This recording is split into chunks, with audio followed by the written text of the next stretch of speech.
প্যারা নবী সাল্লাল্লাহু আলাইহি ওয়াসাল্লাম 88 নম্বর আলামত হিসেবে আমরা বলছি সুম্মা তাকুনু মুলকান জাবারিয়াতান সুম্মা ইয়ারফাউহা ইযা শাআ ইয়ারফাহা সুম্মা তাকুনু খিলাফাতান আলা মিনহাজিন নাবুওয়া।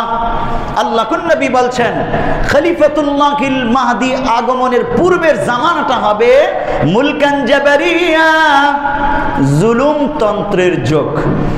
জুলুম তন্ত্র বলতে বিভিন্ন তন্ত্রমন্ত্রের দ্বারা কুফরি শক্তির, বিজাতীয় শক্তির বিভিন্ন মতবাদের দ্বারা বিশ্ব পরিচালিত হবে, যেই মতবাদগুলোকে জুলুম তন্ত্র বলে আখ্যায়িত করেছেন আল্লাহর নবী।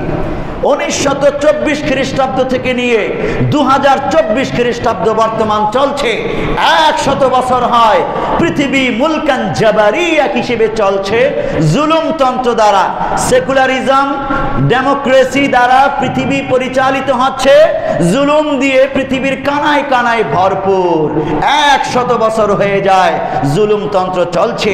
আল্লাহর নবী বলছেন সুম্মা ইয়ারফাউহা ইযা শাআ ইয়ারফাহা, অতঃপর আল্লাহ তাআলা এই জুলুম তন্ত্রকে হটিয়ে দিয়ে আবার খেলাফত আনবেন, ইমাম মাহদি সেটার প্রতিষ্ঠা করবেন। প্যারে হাজিরিন, আমরা এই পর্যন্তই আজ আলোচনা করলাম যে ইমাম মাহদি আসার পূর্বের চিত্রপট কেমন থাকবে পৃথিবীতে। হাদিসের আলোকে আমরা দেখলাম সেই চিত্রপটটা চলে এসছে।